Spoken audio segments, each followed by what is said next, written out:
All the good juicy shit.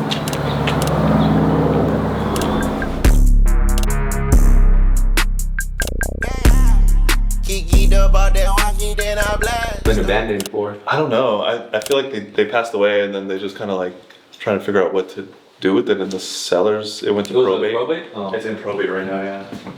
It's what is it, like a 4? No.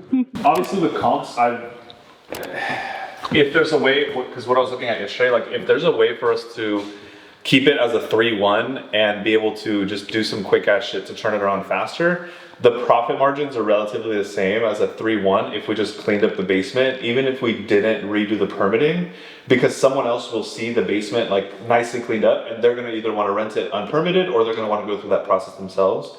If I kept it as a 3-1 or if I moved it to be a 4-2, the profit margins are the same. The only thing that's different is the timeline. And why am I gonna waste more time doing it, making it a 4-2 if we can still sell it as a 3-1? What's like the buyer pool around here? Asians and Indians. Yeah. They'll see that basement and just already have their family in there. 100%. And what I was thinking would be that we would close off the other little carport. So like repave the driveway. I was even thinking we could put in a steel fence like that one across the street, because that's the shit that my brother literally, he does that shit all the time, and he just did his own house. Yeah.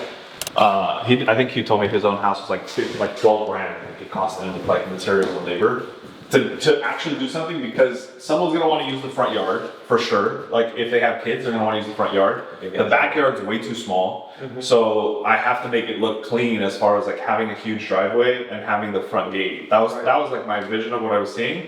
And then this bottom area, I don't know if you guys went into the whole room. There's not yet. No. Okay. That one I'm thinking if we closed it off and made it like an open space or put a door down there, people would see that as a convertible location that they themselves would rent it out. I don't have to worry about that because that's not my problem. Yeah. I just need to make them see that. That's my thought. But it's a 3-1. On tax records. How you putting that bathroom in there though, at least? That might be more appealing. I was second, 3-2, make it a 3-2? Yeah. Or put it out downstairs, you're saying? Well, somewhere.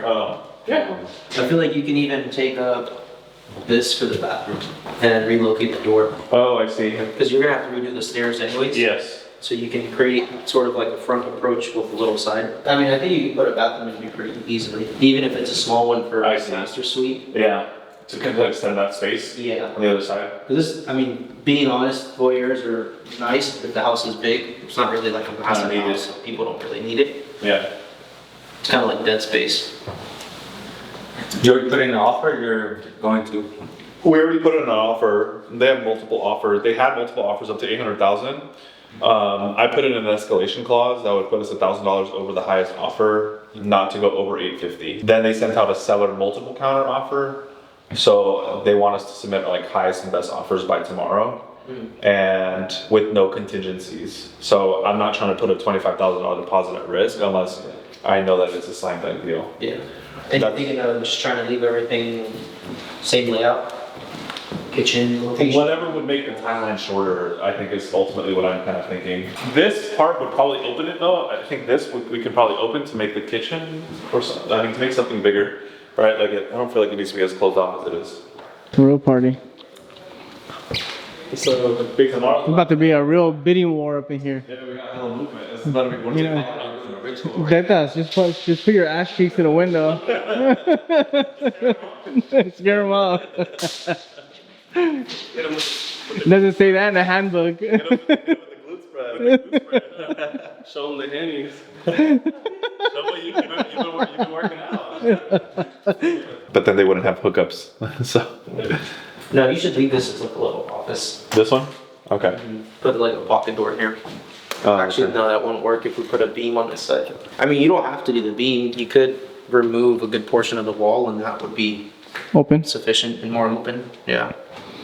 If you don't want to do too much, then that would be a suggestion, but my idea instantly went to remove wall. And make it bigger. Yeah, you can kind of have like a U-shaped kitchen with a peninsula. Yeah. Now you have some type of connection between the dining and the I see. kitchen. To be honest, doing the electrical, Okay. not trying to upsell, just on the back end, it protects you, and then you're not having to deal with clients coming back and saying, yo, this electrical shot. Gotcha. And it gives peace of mind to the new client that their electrical panel's new, all their circuit breakers are new. Your water seems to be okay. It seems to be coming in as copper. So that's fine. If you don't think you need the second bathroom, then don't do it. If you think you're gonna need it, and The problem with a lot of the comps for properties here is that they have either 2 or 2.5 baths. yeah, that's kind of. It's just like same shit as San Lorenzo. Like most properties in San Lorenzo are 3-1, and anybody who updates it has to add a second bathroom. Yeah. Yeah. You're just kind People of don't grabbing like that one attention. bathroom. I don't fuck the bath. I mean, I have 3 bathrooms in my house and I live by myself. Yeah. Fucking Yeah, just donate one. Ship one over. Yeah. No, we will suggest the bathroom. Yeah. If not, then you're probably tied Right to there. starting top over. So make it with the master. Probably be this location. And I'd probably bring this wall out to like here. Mm-hmm. Just create more of a grand opening, Yeah. walking into the kitchen. Open the mirror. I mean, this is more. I think this was kind of created to create that like privacy coming into. That's what people used to want to. Yeah, but now everybody wants open. Yeah. So this can go, probably a portion of this can go. I'd probably put in, close that off and then give the bedroom a master bathroom. Because that's what somebody with this big ass room is gonna want, anyways. And then have that as a closet. Or create like a closet slash Create bathroom. the closet right there. But that'd be like your bed rest. Small. Yeah. Yeah. That's what I was telling you. That is the crawl space over there. Okay, so I guess the tree that's on the right side of the house should be out of it with that. It shouldn't be fucking this up. So the front parts of the floor joists have no support, so you're reframing on top of the existing foundation. Prepare for light speed. On the spaceship, now I'm a space cadet. Big white mansion in my habitat. Aim light stage like a laser tag. Fuck a rich bitch, having rich set.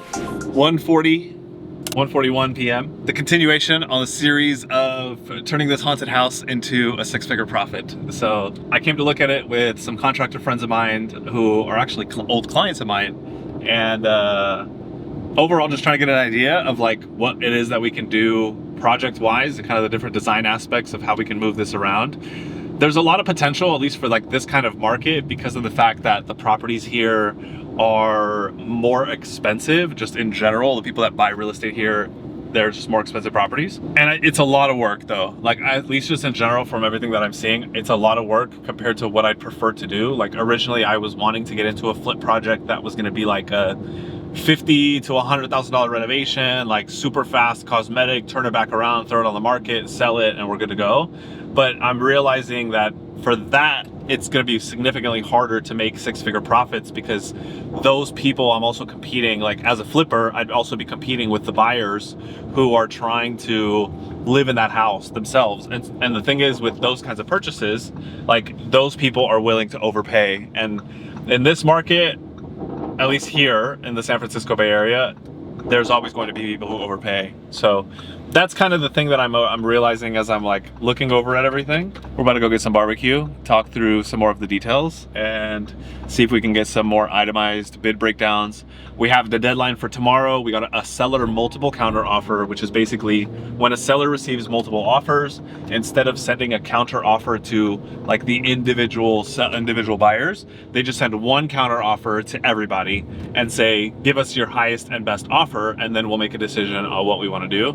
That's wet. That's a GTR. Yeah, it's just, I don't like those types of structures because they think that they're going to get more than what they're actually supposed to be really getting. And they also want us to not have any contingencies in place, which ultimately just puts my client and I's deposit at risk for getting into this deal and dropping $25,000 only to like only to not be able to get that money back if something pops up. And I don't like to get my clients into those kinds of deals. We're not in COVID where like that was a situation where you needed to have those kinds of offers. In today's market, we don't need to have contingencies, but when you're dealing with a lot of buyers and you're dealing with an estate sale like this, the property's also in probate. So like, I think somebody died in the house and then now they're selling the home. We'll find out when we see the contractual paperwork, because funny enough, if somebody dies in a house, you actually have to disclose that to the agents, and it's a part of you have to disclose that to the buyer as part of the paperwork. But that's to say that, yeah, we just have to make sure that our numbers are really, really, really, really fine-tuned so that we don't have any problems if we're gonna put this 25 grand up on the table. We'll see what happens. Stay tuned. Yeah, stay tuned. You guys keep following along. We're gonna keep taking you through the process. I'm just trying to document more of like my personal real estate portfolio and like what has that been looking like as far as just kind of, you know, moving and grooving. As I try to do more deals, I want to show you guys what the reality of the situation is. And being that I'm in California, I'm a licensed realtor, I'm a licensed lender, I run my own mortgage lending team. You guys know that that's my main focus in my day-to-day. But at the same time, I have the ability to make deals happen myself. So I'm gonna take you guys through it. We'll keep moving. Hell yeah.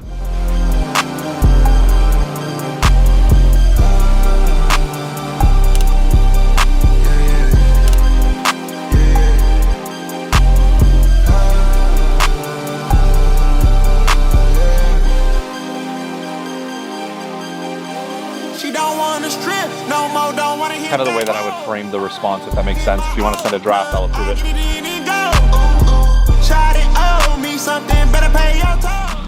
Thank you. You're welcome. Only time I seen a lake was watching Ricky. Okay, bro, them sleeping with them sticks cause it get sticky. We brought magic to the stew cause it get tricky. At the Violate the Strip, you're coming.